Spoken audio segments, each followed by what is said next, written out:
Purusho Nityam Bhagavata Sevaya Bhagavate Uttama Shloke Bhaktir Bhavati Naishtaki Krishnaya Vasudevaya Devaki Nandanaya Cha Nanda Gopakumaraya Govindaya Namo Namaha Jai Sri Krishna Chaitanya Prabhu Nityananda Sri Advaita Gadadhara Shivas Adigaura Bhakta Vrinda Hare Krishna Krishna Krishna Hare Hare Hare Ramo Rama Rama Hare Hare. Recording in progress. Hare Krishna, dear devotees, you are welcome for continuity of our Bhakti Vedanta study of 10th canto of Srimad Bhagavatam. The periods by Lord Brahma to cowherd boy Sri Krishna in his cowherd boy costumes after Brahma was bewildered by Krishna's transcendental Aishwarya or opulence of becoming all the cowherd boys and calves in a four-handed form, and then assuming his natural cowherd boy form, and Brahma felt reverence and also by mercy of Krishna, has sweetness of Krishna's beautiful this cowherd form, and therefore he felt himself that I have done offense,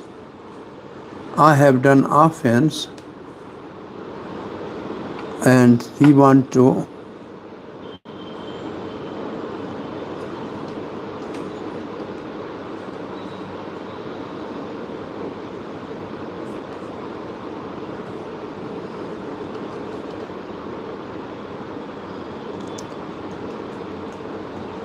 so in the mood of reverence, he wanted to offer his prayers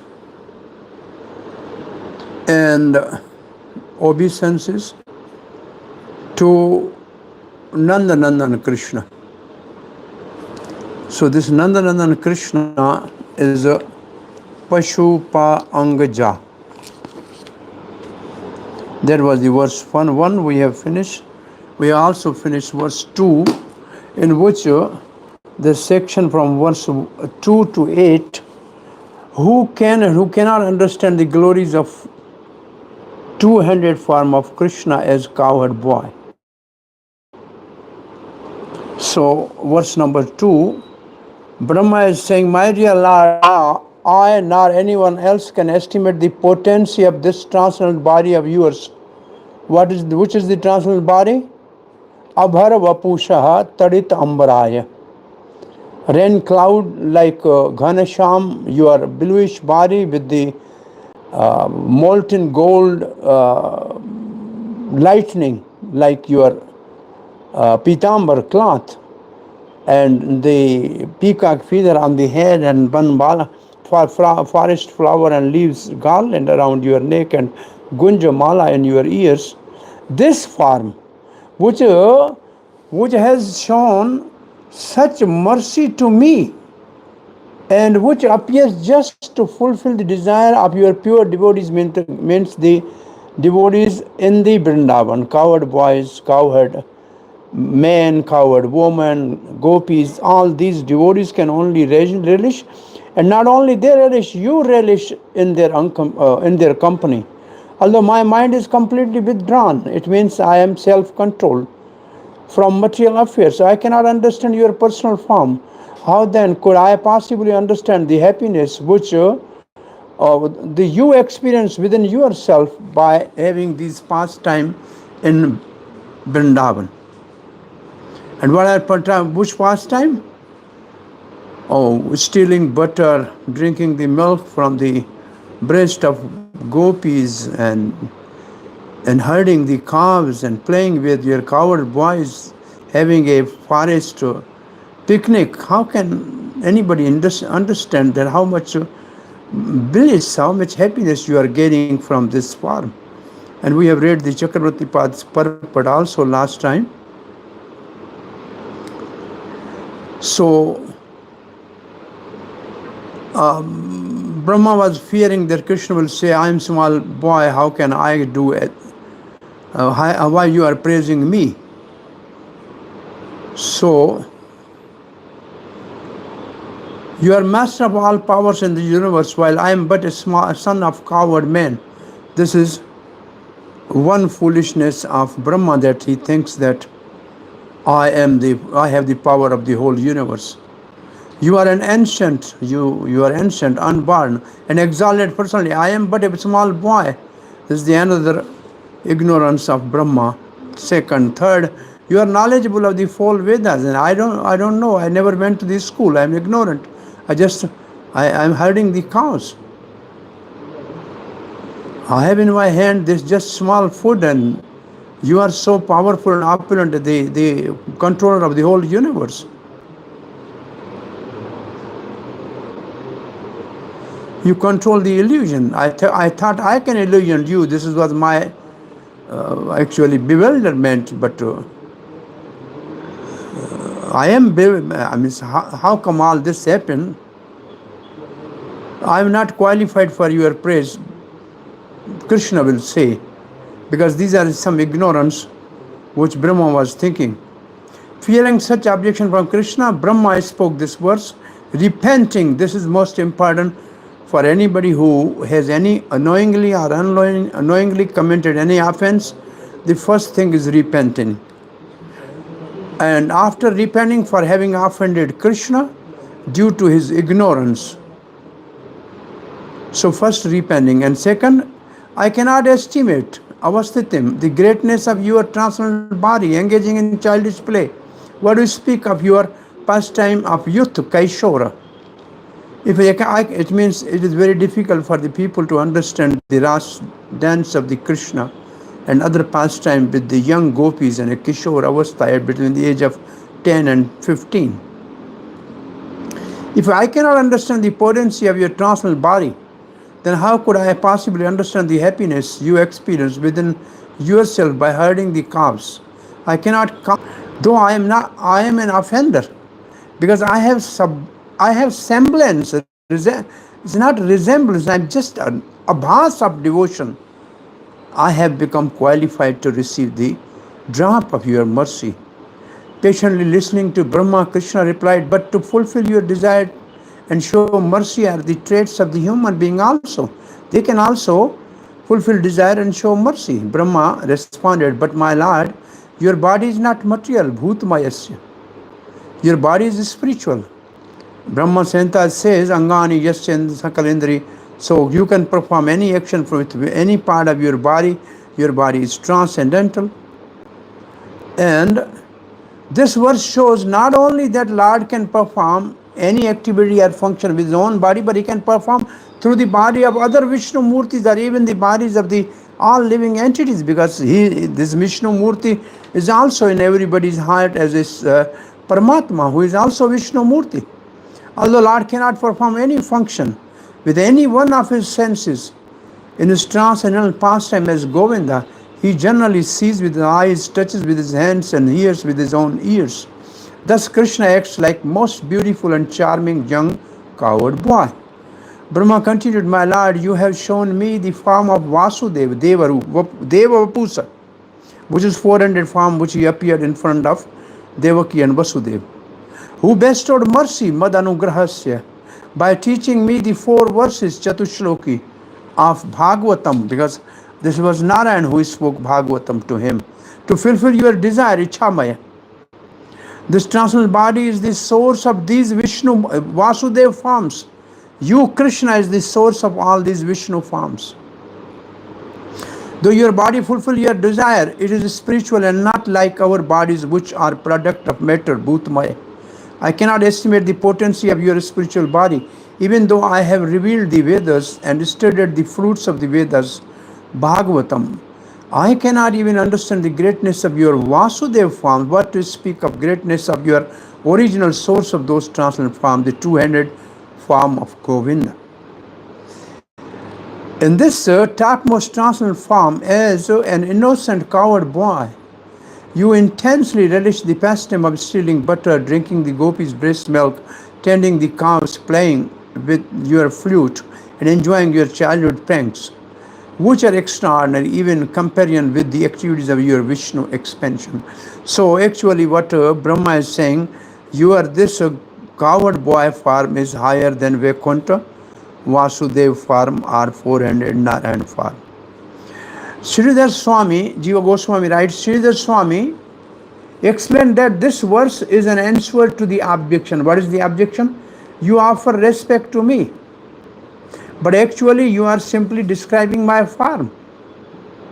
The actual purpose is to praise the Lord by describing his excellences. Tava in this last line should be linked with the Vapusha in the first line. No one can understand your body appearing as avatar in this present form, asya api, though it has become easily available to the world. You have shown me mercy since you encourage my creation of the universe. Sridhar Swami takes the version with natu, but there is another version with a tano bhuta mayasya, tano bhuta mayasya. In his commentary, he does not mention the two versions directly, and in his first explanation, used the version with natu, linked with the phrase, I cannot understand your glory. The word natu can indicate conjecture. In giving an alternative meaning, however, he takes the other version with a tanu. The version with tanu is seen in the main edition everywhere. According to Sridhar Swami, Sakshat Tava means of you in the form of Bhagavan, Swayam Bhagavan. The word Ev means only. Thus, the phrase Sakshat Tava Eva means of you who surpass all other avatars. Ete Chanchakalah Krishnasto Bhagavan Swayam. He explained the phrase Atma Sukha Anubhuteha as beyond gunas. This means he is not limited by the gunas controlled by Brahma, Shiva and Vishnu. So three gunas means they are the three guna avatars. They control the mode of patient ignorance and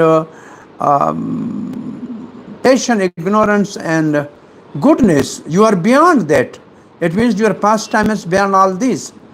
His greatness is as a avatari in his bliss. Is his bliss.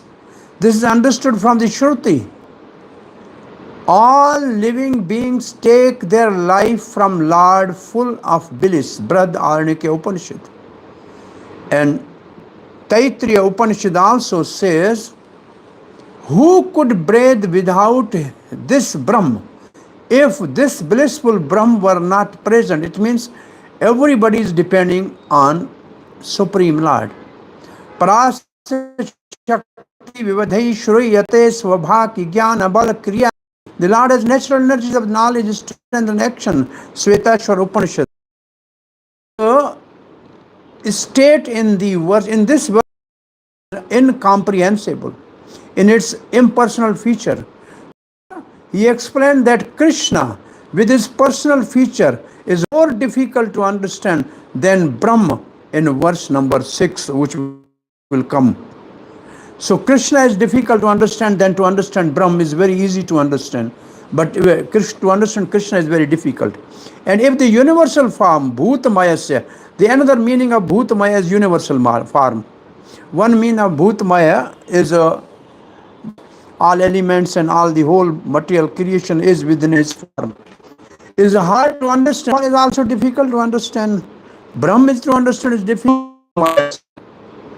This agrees with Chitta Shuka, he is another commentator, who explained that the phrase means that the Lord is spread everywhere up to Brahmalok by his subtle bodies. The subtle bodies means the spiritual bodies, which are inconceivable, made of Shuddha. Shruti describes the Lord as Asya Mahato Bhutasya, Lord with a spiritual body. Brihadaranyaka Upanishad. Among the 1,000 names of Vishnu in a Lokanath Maha Adbhutam, he is the Lord of universe with a spiritual body. Thus the phrase Tanu Bhuta Mayasya indicate the Lord with a spiritual body. Sridhar Swami explained that because he is Bhagavan, there is no objection of a controller above him or being controlled by anyone, since it was already said that the universal form does not control him, nor no one control him, and he is never to be controlled by anyone. The qualities of this particular form were described in the previous verse, and the previous verse was his form. Now here, in my own explanation, Jiva Goswami writes, why do you praise me by describing this form with these yogurt, rice and flute? In answer to this, Brahma speaks the present verse. With reverence, he admits his incompleteness, incompetence. You have the body of a presiding deity, Dev, of the universe, Asya, which is called Narayan, displayed in the four-armed form just shown to me. But they actually belong to one body. Brahma will later say, Narayano Angam Narabhu Jalanayat. Narayan is your expansion, and he is called Narayan because he is generating source of the primal water of the universe. This will be the verse 14. This body is then described. It has given me mercy, etc. This form is directly Bhagavan, Sakshat Tav Eva. Your happiness is exclusively known by yourself, or by showing just one of the forms that you showed me, or you are merciful. Just by that one form I can understand your glory. And I think the same mood is by Sanatana Goswami.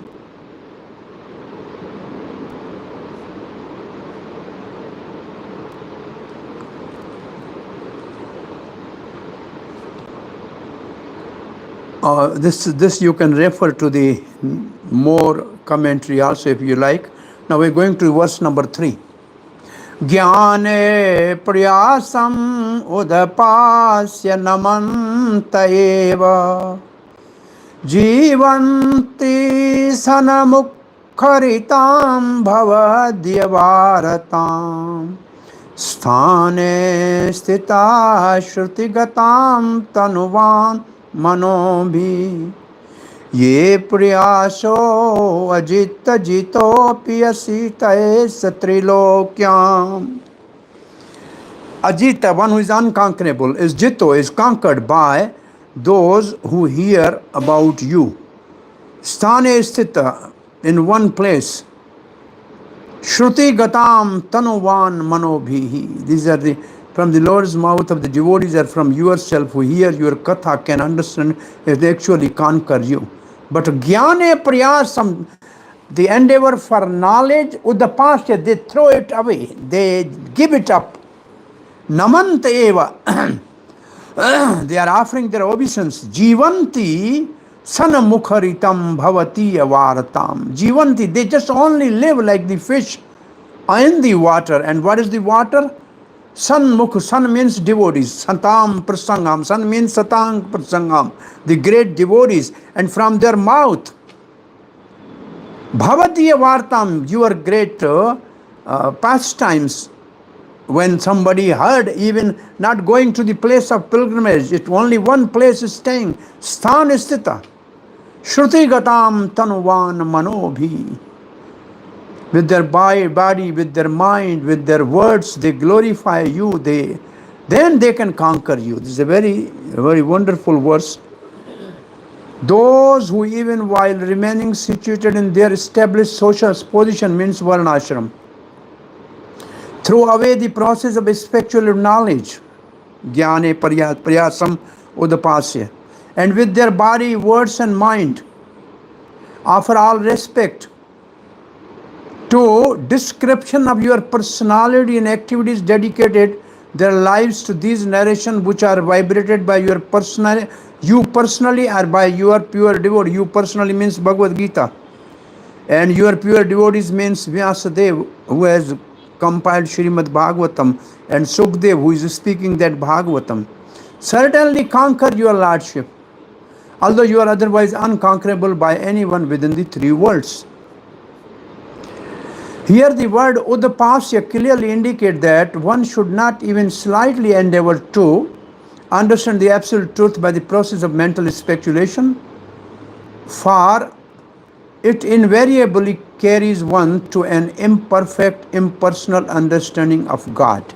It means gyanis. Which gyanis? Those who think the Lord has no variety, he is homogeneous, and they want to merge in Brahma effulgence. The word gyani, jivanti, the word jivanti indicates that the devotees always hear about Krishna will go back home, back to Godhead, even if he can do nothing except maintaining his existence and hear topic concerning Lord. Jivanti means he only live just by hearing Krishna Katha. So if there's no Krishna Katha, they cannot live. It's bodhayanti parasparam kathyantascha nityam.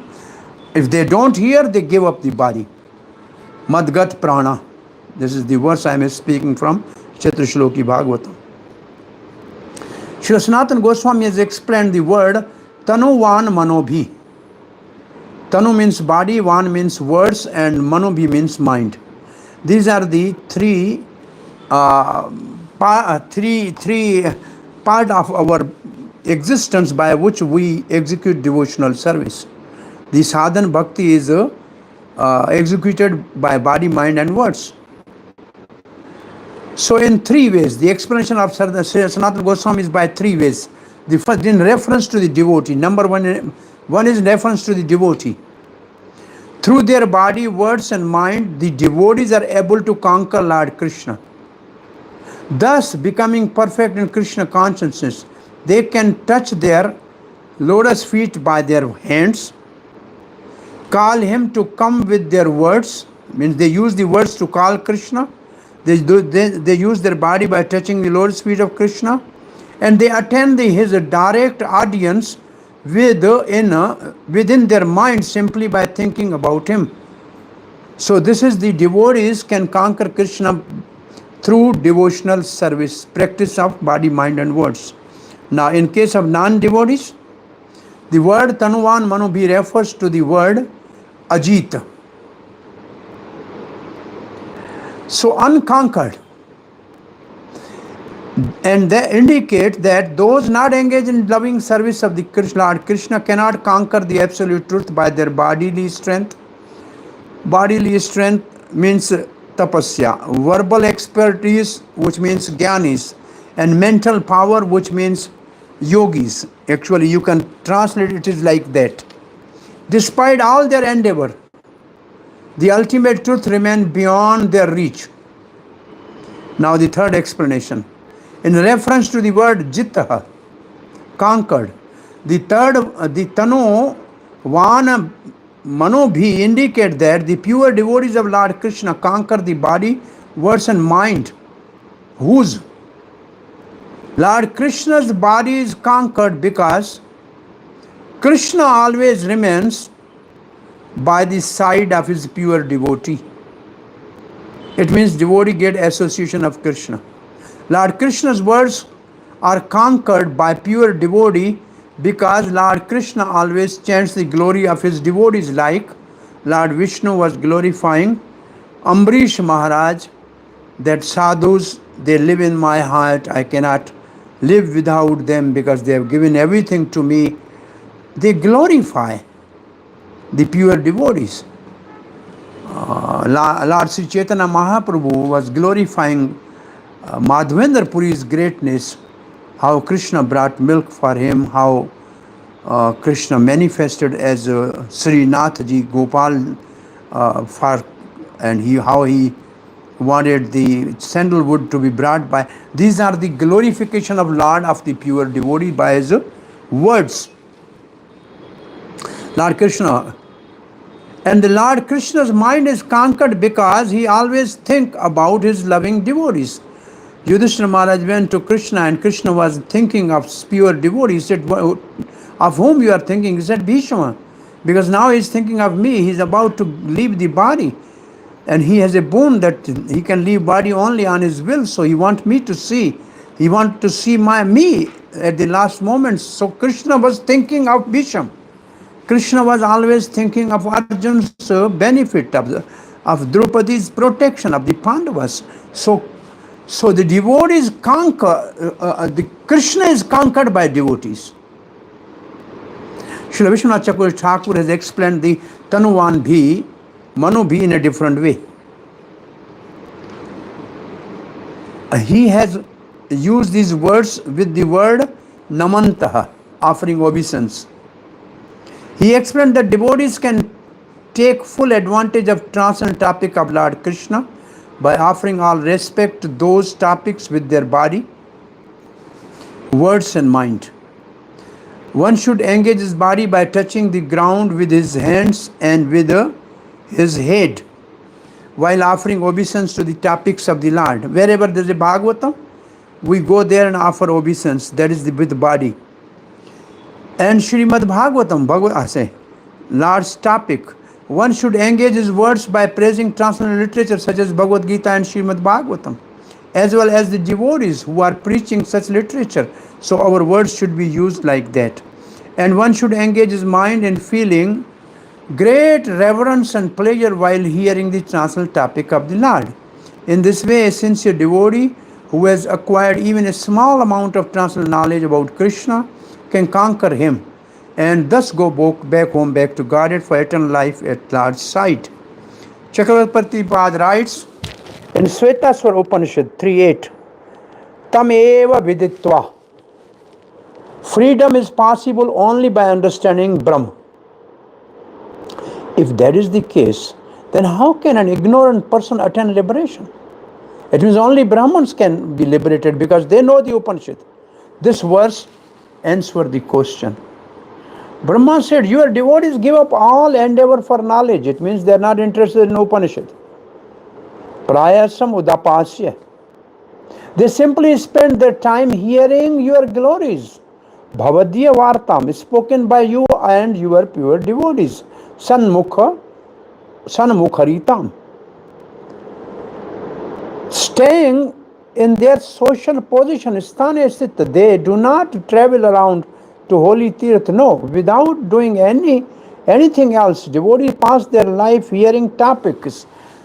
Shruti gatam, only hearing about your name, qualities and pastime, and they offer all respect to these narration with their body, mind and words. They use their intelligence to grasp the meaning of the subject at heart.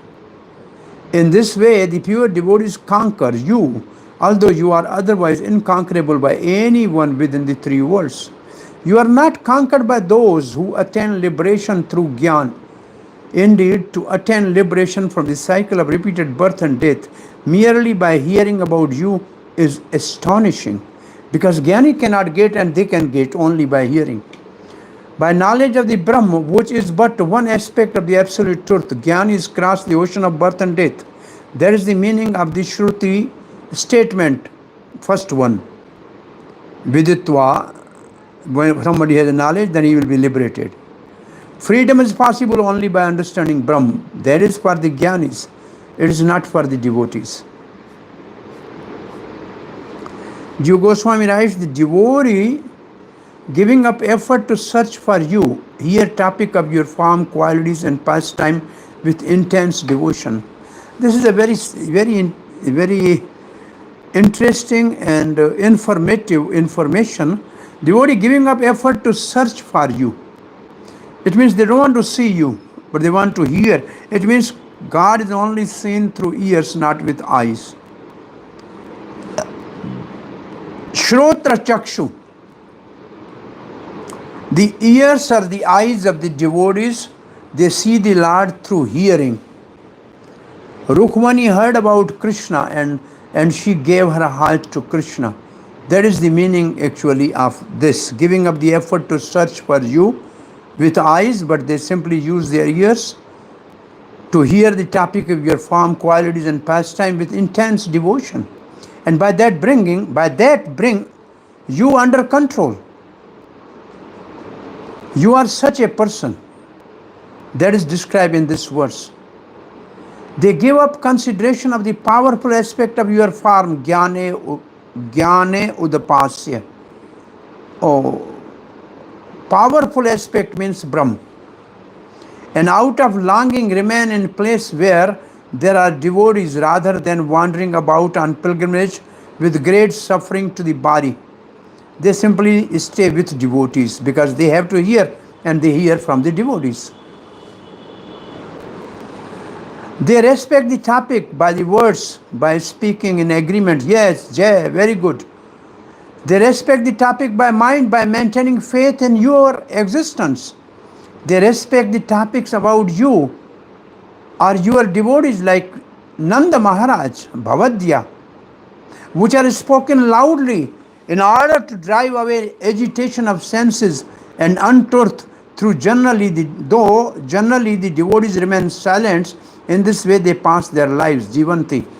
What it means is, though they are always silent, but when they hear Krishna Katha, they say, Jai Nanda Baba ki Jai, Nanda ke Lala ki Jai. They just shout like that, just their senses are agitated by the bliss of hearing about the devotees of the Lord and reciprocation of Lord with his devotees. So they become just uncontrollable. They glorify him. Or hearing those topics, they relish them as their very life, jivanti. They survive only on hearing Krishna Katha. You cannot be attained, ajitaha, by the action of body, mind and words alone. Already I said body is austerity, mind is yoga, and words is a gyaan. Since you are beyond these senses, because all these are senses, and you are adhokshaja, being self-manifest, you can only reveal, you cannot be understood by body, mind and words, because they are all senses and you are beyond senses. But you are attained by your pure devotees. How? You are not attainable, but you are attained and controlled by the devotees. How? This is constantly visible by the action of their body, mind and words. The devotees' body, mind and words show that you are controlled by them. How? Or you are attained directly by their bodies, mind and words. Their hands touch your feet. When people see, their hands touch your feet. They call you by their words, Hey Krishna, Hey Govind.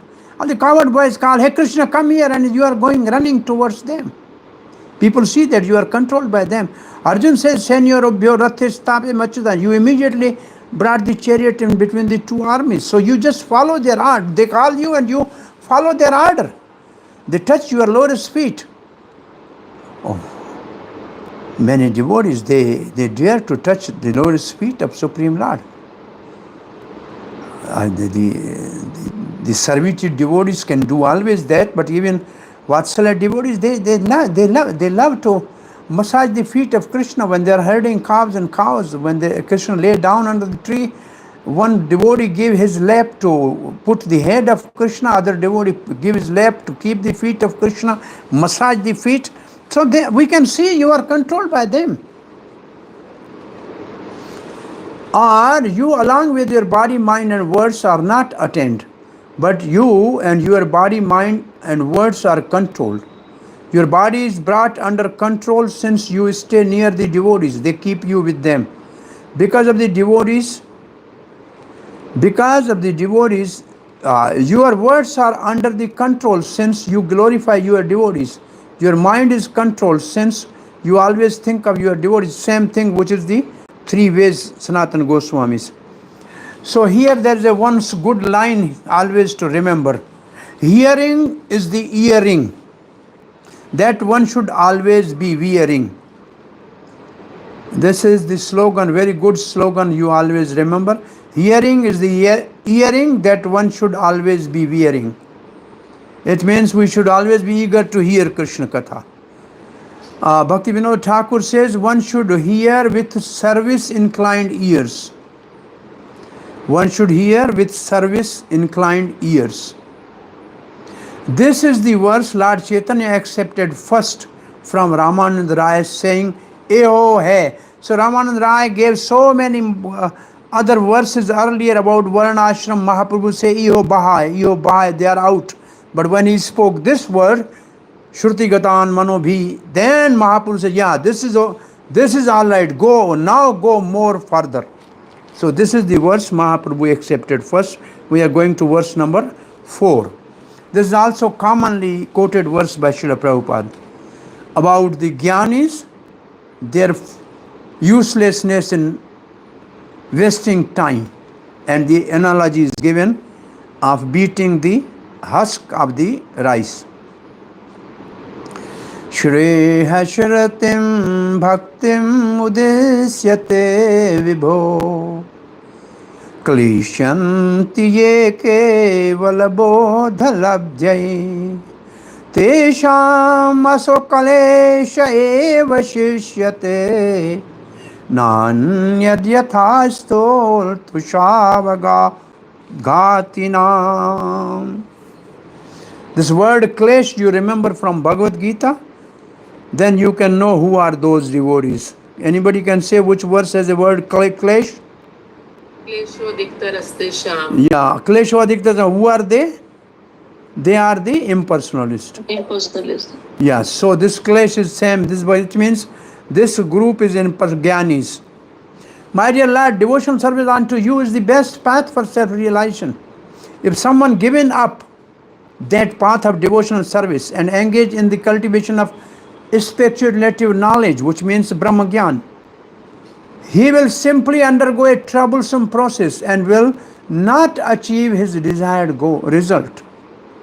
As a person, now analogy, as a person who beats an empty husk of wheat while cannot get grants, one who simply speculate cannot achieve this self-realization. His only gain is trouble. This is the question in our question bank. Loving service to the Supreme Person is natural and eternal function of every living entity. Loving service to the Supreme Person is the natural and eternal function of every living entity. But a wonderful sentence. Jivera Swarup hai Krishnera Nitya Das. Service, natural, the eternal is Nitya, service is Das, and natural is loving. Because everybody has a nature to love. He cannot live without loving. And when we say love, then again we should remember another verse. Krishna Prem Nitya Siddha Sadhya Kabu Nai. So natural is Krishna Prem, and eternal is our constitutional position of service. This one sentence of Srila Prabhupada, the golden words, really, you can dig out a couple verses from Chaitanya Charitamrita and other, because when Prabhupada is writing these all verses are just in his subconsciousness. If a person renounces his own constitutional function, the constitutional function, which means eternal function of natural service and loving service, and instead laboriously seek so-called enlightenment through impersonal speculative knowledge, his result is simply the trouble and bother that come from following an artificial process. A fool may beat an empty husk, not knowing that grain had already been removed. Similarly, foolish is the person who throws his mind again and again into pursuit of knowledge without surrendering to the Supreme Personality of Godhead. For it is the Supreme Personality of Godhead who is the very substance and the goal of knowledge. He is the very substance of the goal of the knowledge. Vedesya sarver ahame vedyo. Just as grain is the substance and goal of the entire agricultural effort. Vedic knowledge are indeed material science without personality of Godhead is exactly like an empty and useless husk of wheat. This is good analogy with a present context. Vedic knowledge, it means people who are Vedanta, and the material scientists, they have what material knowledge. You may have Vedic knowledge, you may have material knowledge, but if there is no God added to it, all these are empty, useless husk without grain.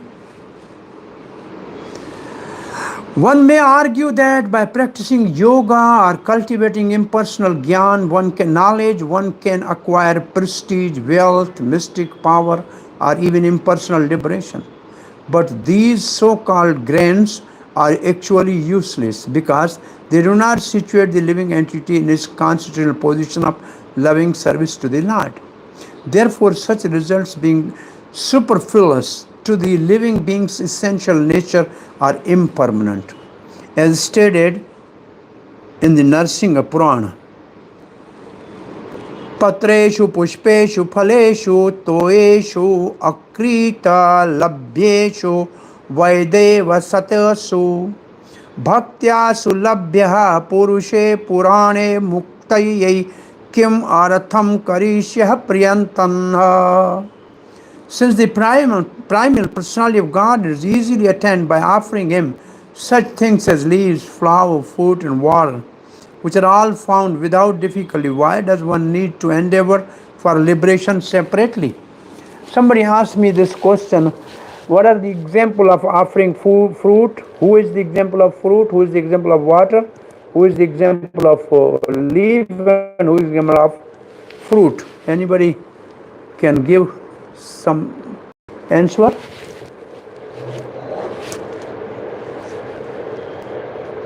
I remember that leaf is a tulsi leaf, I think. Tulsi leaf offered by Rukmani on the one side of the scale, and Krishna was purchased. Okay, who else put the leaf? Tulsi leaf, yes. Of course, Advaita Acharya have used both tulsi leaf and water both. But somebody was objecting. Sabri offered the fruit. Yes. And the fruit was sender, fruit seller lady also offered the fruits. Yes, yes. Advaita Acharya. Yeah, Advaita Acharya did not offer fruits. He offered the leaf and water.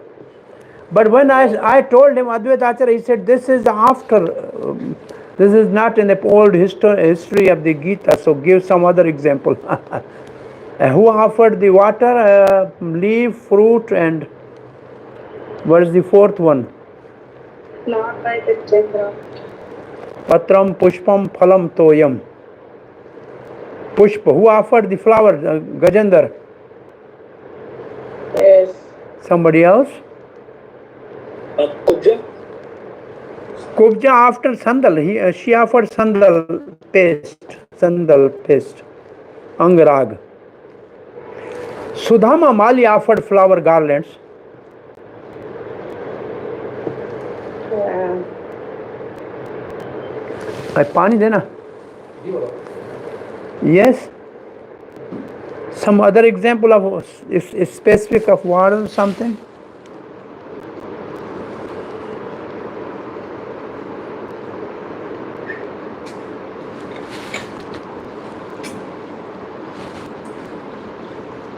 Vidura's wife. Oh, she offered the side of fruit. You can say banana. Vidura offered the leaf of the spinach. Yes.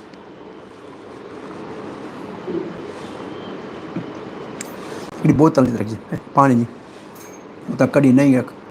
Yes.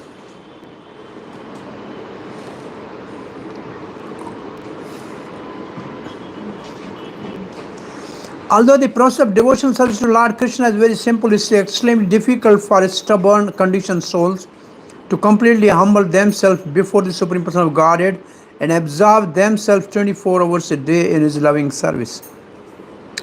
The mood of loving service is, these words I was looking in dictionary. The mood of the loving service is anathema to belligerent conditioned souls, because in there it is against their nature, and they are at war with this thought, determined to defy the God and enjoy, because they want to enjoy and they want to defy God.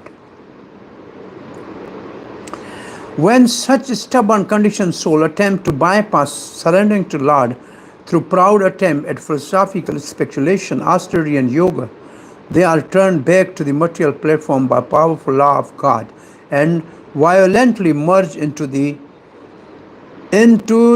heaving ocean of insignificance called material world.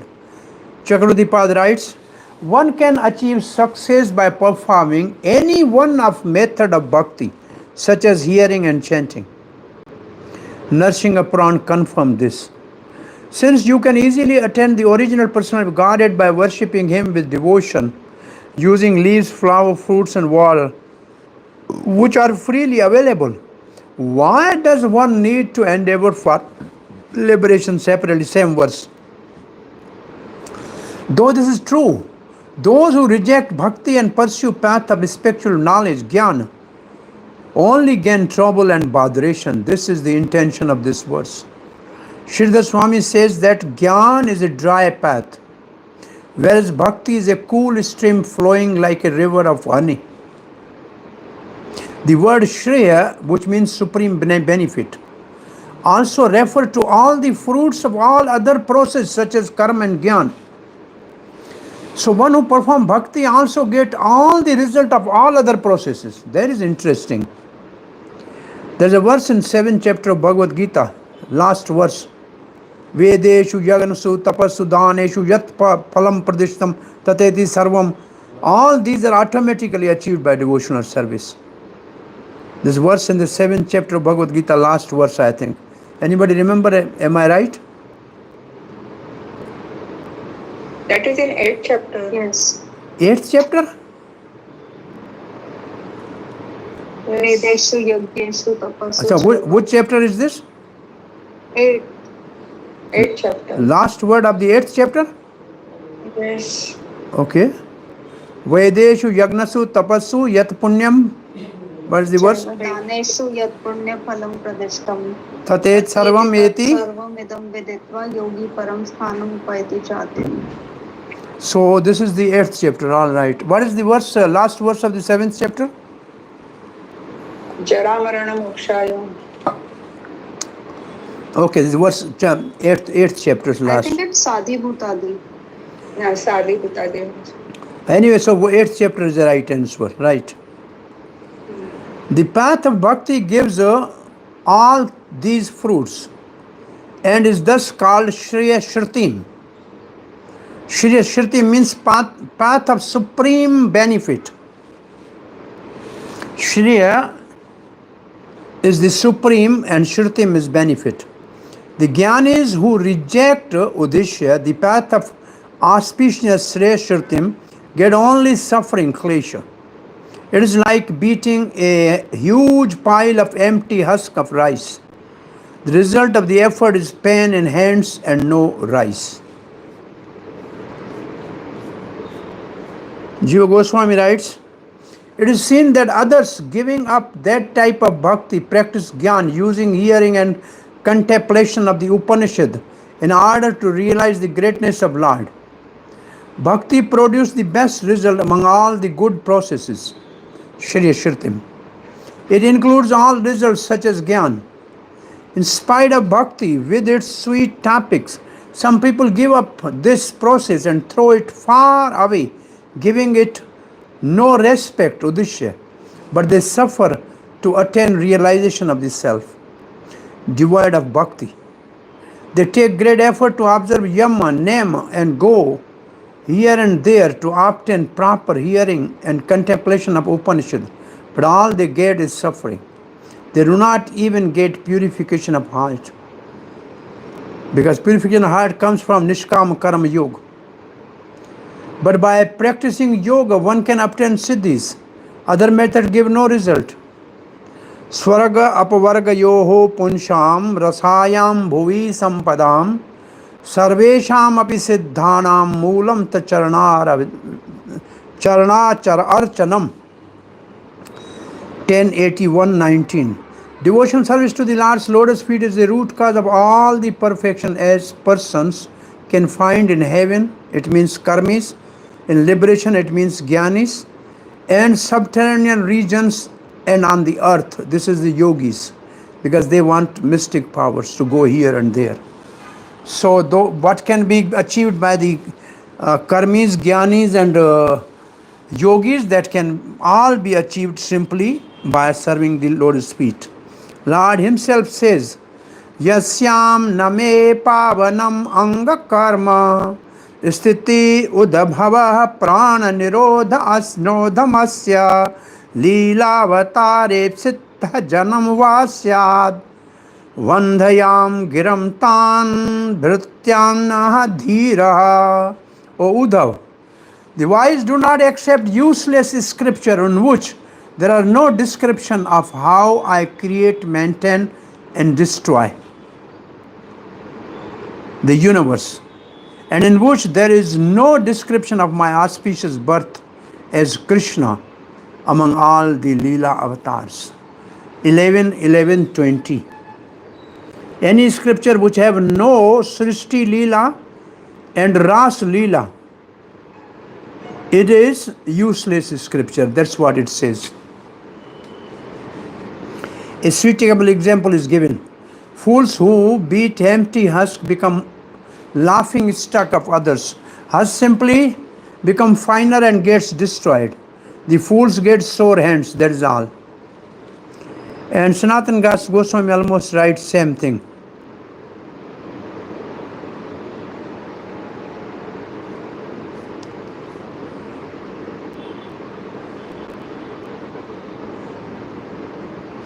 This one verse is more added by Sanatana Goswami. This is one of the important verses which we discuss in Nectar of Devotion mostly.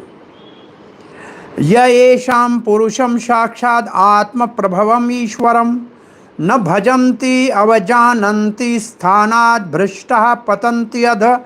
Prabhupada quote this verse, Srila Prabhupada quote this verse, na avajananti mam muda. If anyone of the members of the four varna and four ashrama fail to worship the Lord and thus disrespect the Lord, who is the source of their own creation, they will fall down from their ashram. So Prabhupada used the, I think bhajanti word is there, no? Bhajanti. Where there's a word bhajanti in Bhagavad Gita, Prabhupada quote this verse. We are going to the verse number 5. This verse says, many people have already attained the association of Lord by this practice of bhakti.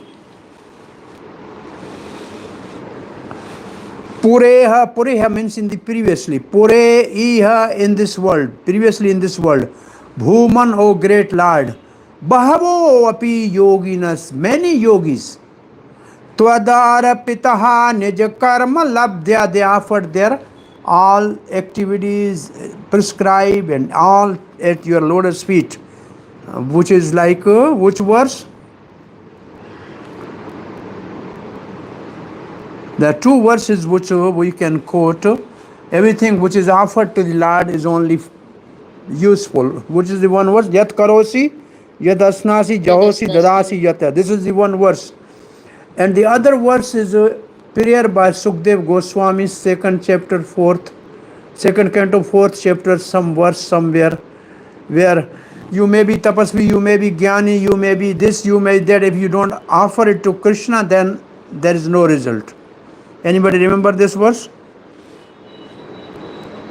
Yes, Prabhuji. Yes. Tapasvino dana prayana manasvino. Yes, manasvino mantra vida sumangala. Yes. Kshemam na vindanti vinaya yadarpanam tasmai.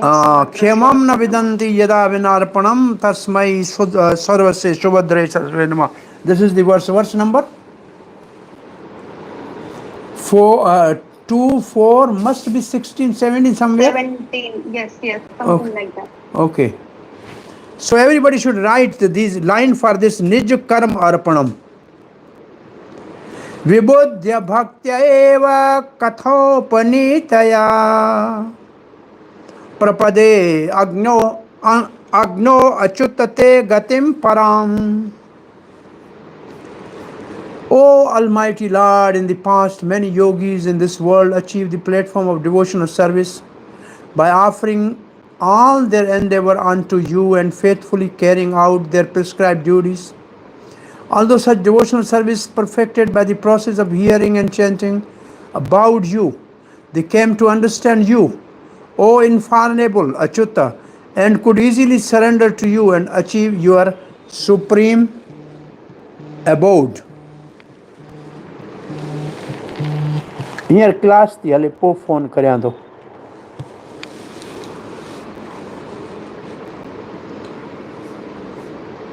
Chakravarti Pad writes, in the previous two verses, Brahma used negative and positive statement to establish that devotional service is the means of attaining Lord. In one, hearing from Lord and his devotees, one can conquer the unconquerable. That is the devotion positive. And the negative is Shruti Gatim, beating the husk. So these are the two verses. Present verse describe the primary activities of the bhakti, namely hearing and chanting about Krishna. So if the bhakti is the only process which is a positive result, then how bhakti should be practiced? Hearing and chanting. Brahma said, O mighty Lord Bhuman, in this world there are many who practice bhakti, yoginaha. Srila Prabhupada in the 6th chapter, he used the word yoga for bhakti. There is only bhakti as a yoga. All other yogas are stepping stone to reach to the climax of the yoga, that is bhakti. So he said yogi means bhakti. And offer their activities to you, engaging all their senses in work of devotion, being fully absorbed in bhakti with faith and disregarding varna ashram. They engage in hearing and chanting only about you. By the prema bhakti, which arises from hearing and chanting, katho upanitaya, they realize vibodhya, your form, qualities and pastime, and thus attain your eternal association in the spiritual world. This verse can also be taken as rejection of yoga process after having rejected gyaan in the previous verse. So there is two meaning of this verse according to Vishwanath Chakravarti Thakur. One is how the pure devotional service can be executed, and the second, this verse can be used to reject the yogis can never realize Supreme Lord like the Gyanis. After practicing yoga for a long time, one may come to the platform of devotional service and attain firm devotion at the lotus feet of Krishna. Jiva Goswami writes, this process is not just words, but was practiced and realized by many in the past. So it's not a verbal thing, it is a practical execution. Bhakti is a cultivation. It is not, Prabhupada says, bhakti is not superficial, just emotional activity. It is a cultivation. Sridhar Swami explained that they offered their prescribed karma to the Lord and their individual action as well. Tvad arpita iha. Prescribed duties and individual actions. And then this verse is quoted.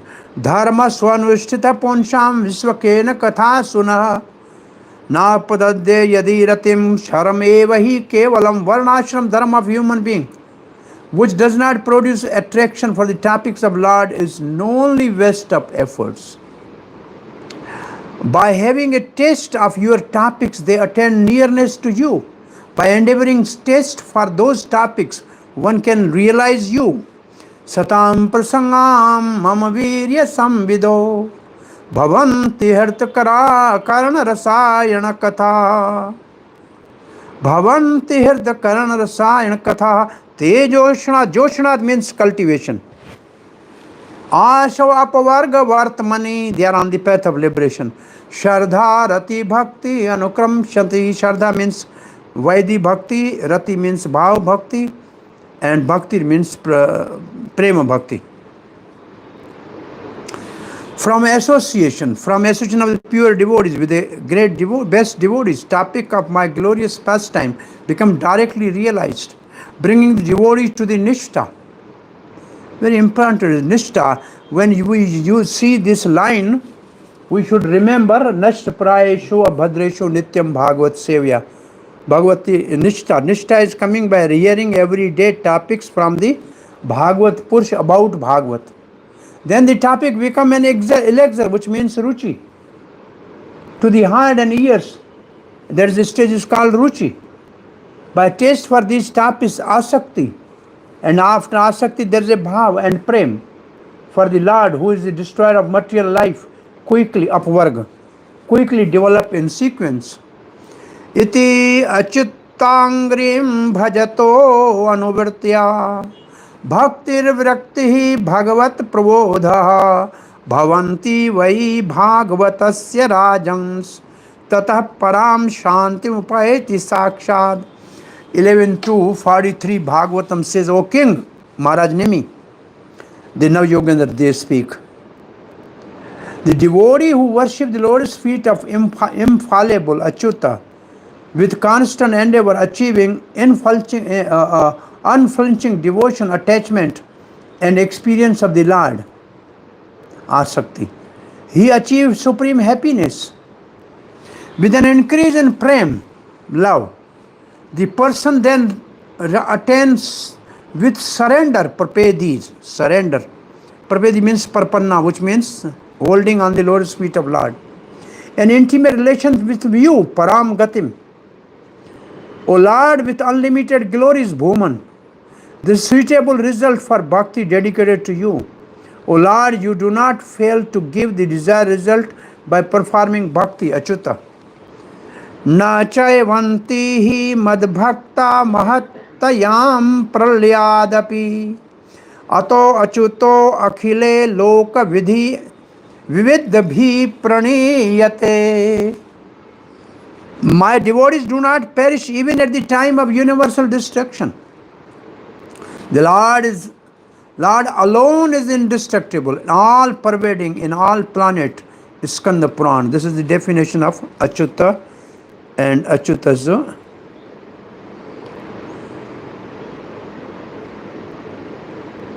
Achyuta. Okay, verse number 6.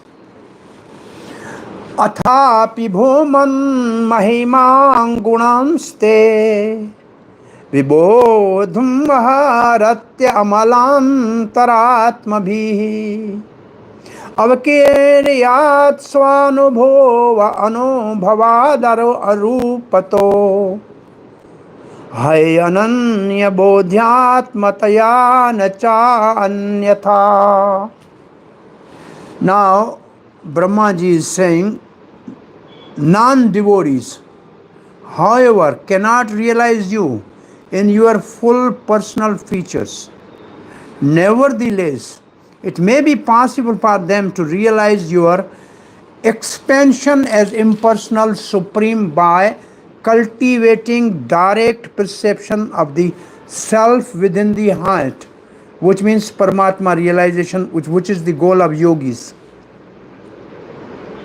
But they cannot do this only by purifying their mind and senses, which means Nishkam Karam Yoga, result of Nishkam Karam Yoga, of all conception of material distinctions and all attachment to material sense objects. Only in this way will your impersonal feature manifest itself to them. So this is from Nishkam Karam Yoga to Gyaan Yoga, and from Gyaan Yoga to the Dhyan Yoga. It's something, the in-between process below Bhakti. It is difficult, Prabhupada's disciple writes, it is difficult for a conditioned soul to understand all transcendental feature of the Supreme Lord, as confirmed in first canto of Bhagavatam, Brahmeti Paramatmeti. So somebody, Gyanis know Brahm, Yogis know Paramatma, but very difficult to know Bhagavan. There is only the priority of the devotees. Lord Krishna's transcendental existence is beyond qualities of material nature. Thus, here the Lord is referred as agunasya, without material qualities. Even by practicing yoga or engaging in advanced philosophical speculation, one will find it very difficult to understand clearly the transcendental existence beyond the modes of material nature. And these processes are virtually useless for understanding the Lord's own unlimited transcendental qualities. which are far beyond the impersonal conception of spiritual existence. Only by the mercy of pure devotees of Lord, or by associating with Lord Himself, can one begin the process of realizing the personal features of the Lord. Only by the mercy of pure devotee of the Lord, or by associating with Lord Himself, can one begin process of realizing the personal feature of God, a process that culminates in pure Krishna consciousness and the final and the supreme perfection of knowledge. Can somebody give the example? By associating with the devotees, somebody from Gyani become devotee, or by getting the direct mercy or audience of the Supreme Lord, one become from yogi or Gyani to devotee. Some example?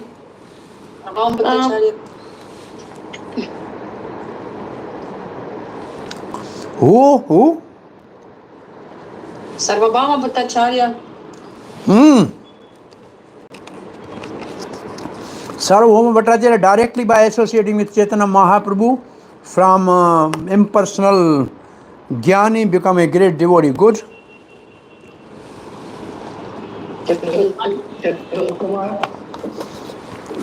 Four Kumaras is next example, right? Maitreya Muni. Maitreya Muni. Yeah, he directly came in audience with Krishna, but generally. It is said that after that he became a pure devotee. Sir, say again? It is said in the third canto that after this conversation he became a devotee. Oh, Sukdev Goswami.